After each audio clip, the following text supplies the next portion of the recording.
রাসূল হাদিসের ভিতরে ইরশাদ করেন, ইন্নাল্লাহা লা ইয়ানজুরু ইলা সুওয়ারিকুম ওয়া আমওয়ালিকুম। আল্লাহর রাসূল ঘোষণা দেয়, আল্লাহ রব্বুল আলামিন প্রত্যেক মানুষের বাহ্যিক সুরত দেখেন না, প্রত্যেক মানুষের ধন সম্পদ টাকা পয়সা দেখেন না, মানুষের বাহ্যিক সুরত দেখেন না। আল্লাহ রব্বুল আলামিন দেখেন হলো ওয়ালাকিন ইয়ানজুরু ইলা কুলুবিকুম ওয়া আমালিকুম। মানুষের অন্তর কলব দেখেন, তার অন্তরের ভিতরে কি আছে, এবং তার আমাল দেখেন। আমাল এবং মানুষের অন্তর দেখেন। অন্তর দিয়াই হইল বিনয় অর্জন হয়। মানুষের মুখে বিনয় প্রকাশ করে না, কিন্তু অন্তর দিয়া খুব মানুষের সাথে বিনয় নম্রতা প্রকাশ পায়। তাহলে প্রকৃতপক্ষে বিনয়ের গুণ অর্জন হয়েছে। যেমন এক বুজুর্গ, তিনার জীবনীতে আসছে, এক ব্যক্তি বিনয়ের গুণ অর্জন করতে মসজিদের দরজার সামনে দাঁড়ায় থাকে। যখন মানুষ মুসল্লি মসজিদের ভিতরে প্রবেশ করে, ওই লোকটা ওই ব্যক্তির জুতা সোজা করে দেয়। এক বুজুর্গ এটা দেখে বলে, তোমাকে এই কাজ করা যাবে না। কারণ হলো, এই কাজ করতে হলে তুমি মনে করতেছে বিনয় অর্জন হইতেছে। না না, এটা মানুষের চোখে পড়লে তোমার অহংকার এসে যাবে যে লোকটা অনেক ভালো, এই যে মানুষের জুতা সোজা করে দিতেছে, এটা তোমার অহংকার আরো বাড়াই দিবে। সুতরাং এটা বিনয় নয়, বিনয় হবে অন্তর থেকে। তোমার চেহারা সুরতে, তোমার বাহ্যিক সুরতে দেখা যায় এটা তোমার বিনয় হইতেছে না। তুমি তাকায় থাকো, মানুষের জুতা সোজা করে দে, আর মানুষে আমাকে বলুক যে লোকটা কত না ভালো, মানুষের জুতা সোজা করে দিতেছে। হ্যাঁ ঠিক আছে, কিন্তু এটা যদি অন্তর দিয়া করো, মানুষের দেখানো উদ্দেশ্য নয়। এই জন্য তো আল্লাহ রাসূল হাদিসের ভিতরে বলছে, বাহ্যিক সুরত দেখেন না, বাহ্যিক কাজকর্ম দেখেন না, দেখে হলো অন্তর। অন্তর দিয়া যদি এই গুণটা অর্জন করতে পারেন, তাহলে খাঁটি ইমানদার, খাঁটি মুমিন হওয়া সম্ভব। বলেন সুবহানাল্লাহ। তাহলে বিনয় এটা আল্লাহর পক্ষ থেকে একটা সিফাতি, এমনকি মানুষের মুমিন ইমানদার, পরিপূর্ণ ইমানদারের একটা গুণ। এর বিপরীত হইল অহংকার। হাদিসের ভিতরে আসছে, যার অন্তরে বিনয় নাই, অহংকারে ভরপুর, অহংকার দেয়া তার অন্তরটা ভরপুর। মানুষ দেখলে তার অন্তরে অহংকার আসে।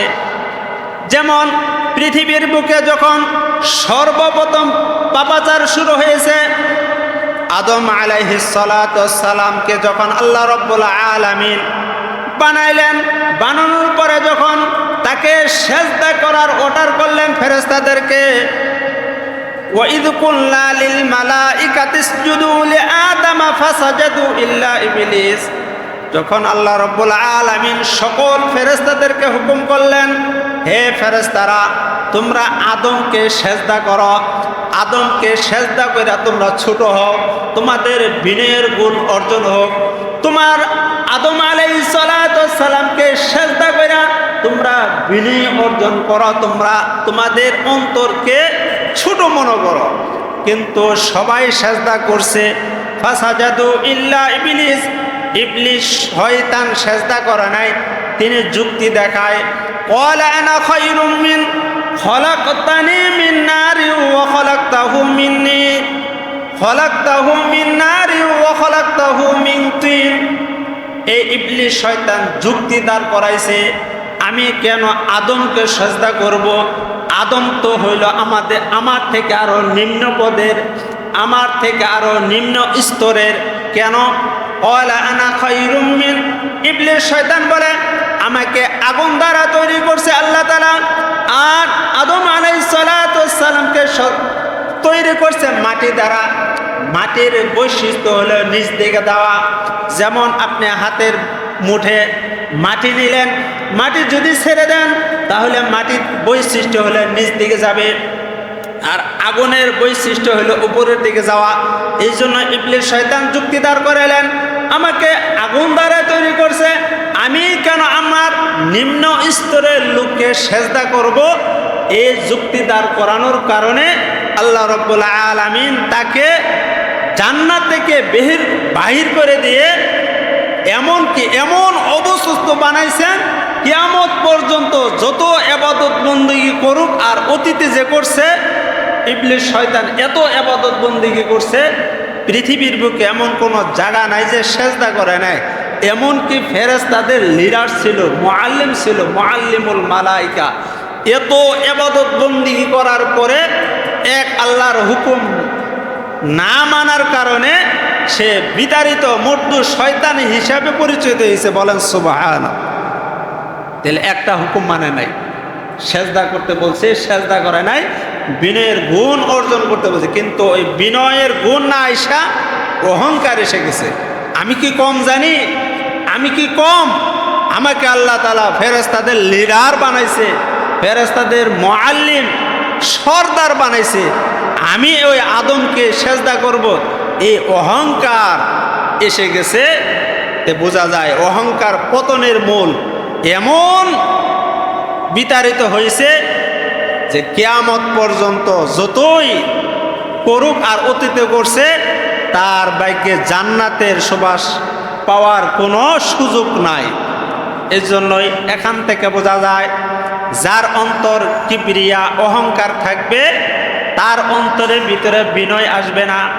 বিনয়ের গুণ হলো মানুষের থেকে নিজেকে ছোট মনে করা, আমি কিছুই জানি না, আমি কিছুই বুঝি না, ভাব ওভাবে প্রকাশ করতে হবে। তাহলে বিনয়ের গুণ অর্জন যদি আপনার অন্তরে এসে যায়, তাহলে খাঁটি ইমানদার, খাঁটি মুমিন হওয়া অতি সহজ হয়ে যায়। যেমন হযরত ওমর রাদিয়াল্লাহু তাআলা তিনি খলিফাতুল মুসলিমিন, আমিরুল মুমিনিন, তিনি বাদশাহ, তিনি খলিফা, তিনি অর্ধ জাহানের বাদশাহ ছিলেন। হযরত ওমর রাদিয়াল্লাহু তাআলা খলিফাতুল মুসলিমিন, বাদশাহ, খুব খেয়াল করে শোনেন, অনেক বড় বাদশাহ, সবাই তাকে নেতা মনে করে।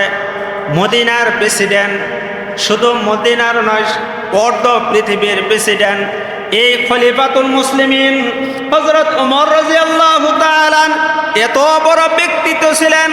তার ছেলে ছিল আব্দুল্লাহ ইবনে ওমর, অর্থাৎ তার ছেলে হইল আব্দুল্লাহ। তিনি যখন ছোট, এই ছোট রসুলের এক নাতি হযরত হুসাইন রাদিয়াল্লাহু তাআলা তিনিও ছোট ছিলেন। এই হুসাইন রাদিয়াল্লাহু তাআলা আর খলিফাতুল মুসলিমিন হযরত ওমর রাদিয়াল্লাহু তাআলা আনহুর সন্তান আব্দুল্লাহ, তিনিও ছোট।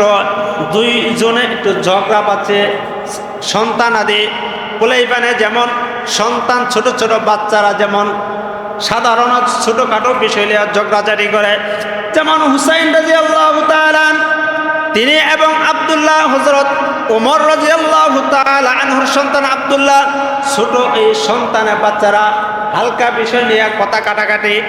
এক পর্যায়ে হযরত হুসাইন রাদিয়াল্লাহু তাআলা হযরত খলিফাতুল মুসলিমিন, আমিরুল মুমিনিন হযরত ওমর রাদিয়াল্লাহু তাআলা আনহুর সন্তান আব্দুল্লাহকে গালি দিলেন এই বলে, তুমি না আমার নানার গোলামের সন্তান।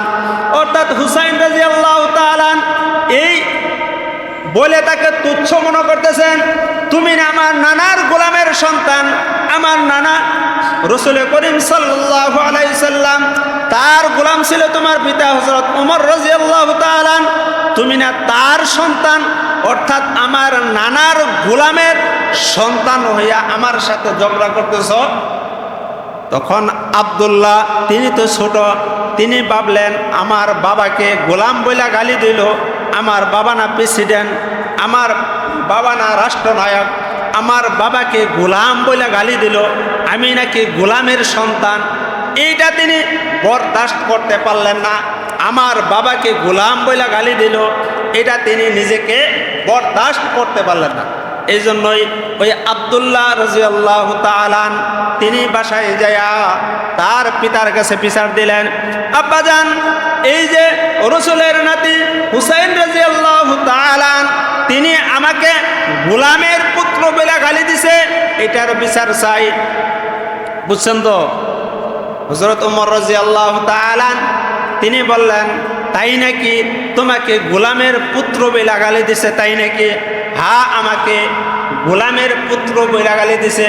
তুমি না অর্ধজাহানের বাদশাহ, তুমি না প্রেসিডেন্ট, তুমি না আমিরুল মুমিনিন, তোমাকে গোলাম বলছে, আমাকে গোলামের পুত্র বইলা গালি দিছে। হযরত ওমর রাদিয়াল্লাহু তাআলা তিনি বললেন, তাই নাকি? আব্দুল্লাহ বলেন, হ্যাঁ তাই বলে গালি দিছে। ওমর রাদিয়াল্লাহু তাআলা তিনি মদিনায় বিচারের মতো একটা সালিশ কায়েম করলেন। ওমর রাদিয়াল্লাহু তাআলা তিনি মদিনার সাহাবায়ে কেরাম রাদিয়াল্লাহু তাআলা আনহুম এদেরকে ডাকলেন, অমুক সময় মদিনায় এর বিচার হবে, অমুক সময় মদিনায় এর বিচার হবে। আমি নাকি গোলাম, আমার ছেলে নাকি গোলামের পুত্র, কেন বললো? এই জন্যই বিচার হবে। অন্য অন্য সাহাবায়ে কেরাম তারা আশ্চর্য হয়ে গেলেন, রসুলের নাতির নামে বিরুদ্ধে বিচার হবে, না জানি ওমর রাদিয়াল্লাহু তাআলা তার বিচার কেমনে করে, তার বিচারটা কঠিন হয় নাকি? এই জন্যই অন্য অন্য সাহাবায়ে কেরাম আশ্চর্য হয়ে গেলেন, রসুলের নাতির নামে বিচার হবে, এটা কেমন কথা? অন্য অন্য সাহাবায়ে কেরাম আশ্চর্য হয়ে গেলেন। ওমর রাদিয়াল্লাহু তাআলা দিন তারিখ ঠিক করে সাহাবায়ে কেরামদেরকে বিচারের আমন্ত্রণ জানাইছে। হাজার হাজার সাহাবায়ে কেরাম তিনারা একত্রিত হলেন, বিচার কি বিচার হয় এটা দেখবেন। ওমর রাদিয়াল্লাহু তাআলা সকল সাহাবীদের সামনে এই ঘোষণা দিলেন, এই যে হলো রাসূলের নাতি হুসাইন রাদিয়াল্লাহু তাআলা, তিনি আমাকে গোলাম বইলা গালি দিছে। তখন হুসাইন রাদিয়াল্লাহু তাআলা আনহুকে জিজ্ঞাসা করলেন, তোমার মুখ থেকে শুনি তুমি আমার সন্তানকে কি বলছো? হুসাইন রাদিয়াল্লাহু তাআলা তিনি বলেন, আমি বলছি আপনার ছেলেকে, যে আপনার ছেলেকে বলছি গোলামের পুত্র, এইটা বলছি। তখন ওমর রাদিয়াল্লাহু তাআলা আনহু বলেন, কেন বলছো? হুসাইন রাদিয়াল্লাহু তাআলা বলেন, কেন? আপনি আমার নানার গোলাম নয়, আপনি কি আমার নানার গোলামি করেন নাই? এই জন্যই তো আমি আপনাকে গোলাম বলছি, আর আপনার সন্তানকে গোলামের সন্তান বলছি, গোলামের পুত্র বলছি। ওমর রাদিয়াল্লাহু তাআলা অন্য অন্য সাহাবায়ে কেরামদেরকে বলেন, তোমরা শুনছো নাকি হুসাইন রাদিয়াল্লাহু তাআলা আনহু কি বলছে? অন্য অন্য সাহাবায়ে কেরাম বলেন, হ্যাঁ আমরা শুনছি। হুসাইন রাদিয়াল্লাহু তাআলা আনহু বলছে, আপনি হলেন গোলামের পুত্র, আপনি হলেন রসুলের গোলাম, আর আপনার পুত্র হলো গোলামের পুত্র, এটা সে বলছে। তখন ওমর রাদিয়াল্লাহু তাআলা আনহু বলেন, এরে সাহাবায়ে কেরাম তোমরা সাক্ষী থাকো, এই যে রসুলের নাতি আমাকে গোলামের পুত্র বলে স্বীকৃতি দিছে, এটাই তোমরা সাক্ষী থাকো। কিয়ামতের ময়দানে যখন মানুষ লক্ষ লক্ষ মানুষ যখন একত্রিত হবে, ওই সময় যাতে আমি রসুলের গোলাম বইলা আমার সন্তান গোলামের পুত্র বইলা স্বীকৃতি দিতে পারি, এই জন্যই তোমরা সাক্ষী থাকো কিয়ামতের ময়দানে যাতে আমাকে আল্লাহর রসুলের গোলাম বলে সাব্যস্ত হয়। বলেন সুবহানাল্লাহ। তাহলে তিনি অর্ধজাহানের বাদশাহ, তারপর রসুলের গোলাম বলছে।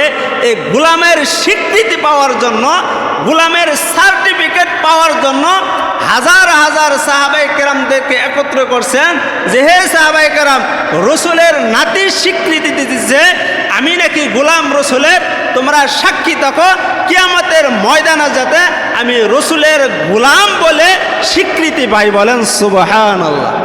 কারণ হলো আমি যার গোলাম তিনি হলেন মনিব, গোলামের সমস্ত দায় দায়িত্ব হলো মনিবের। আর কিয়ামতের ময়দানে আমার মনিব হলো রসুল।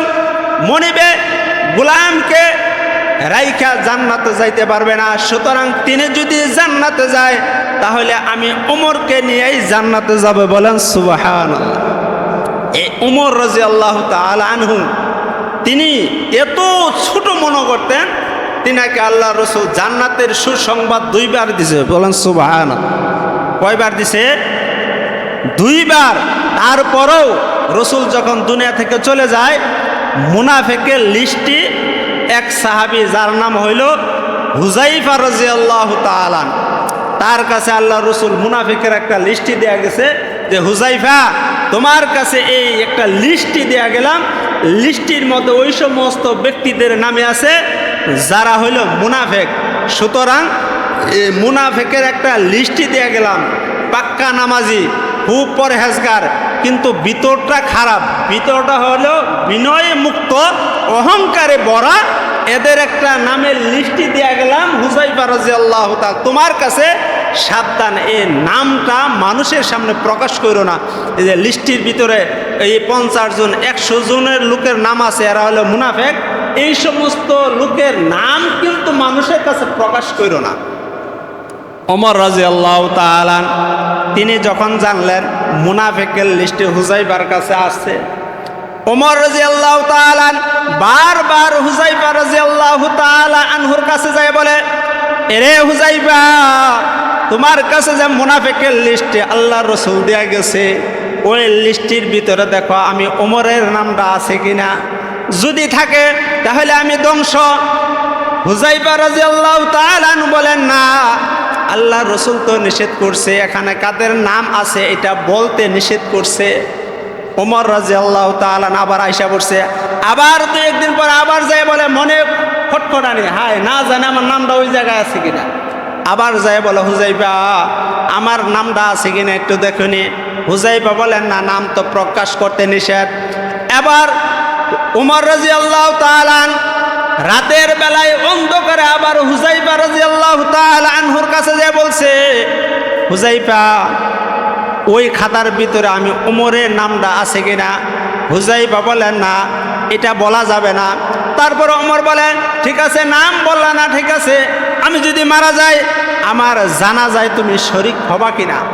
কারণ হলো হুজাইফা ওই মদিনায় যে সমস্ত লোক মারা গেত, ওই লোক যদি ওই লিস্টির ভিতরে থাকতো তাহলে হুজাইফা জানাজায় যেত না, অর্থাৎ মুনাফিকের জানাজায় হযরত হুজাইফা রাদিয়াল্লাহু তাআলা আনহু যাইত না।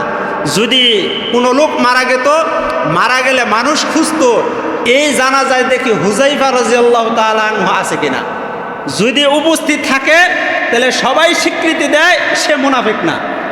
আর যদি দেখে এই জানাজায় হুজাইফারে খুঁজে পাই না, হুজাইফা নামক সাহাবী খুঁজে পাই না, তাইলে বোঝা যায় এই লোকটা কি মুনাফিক।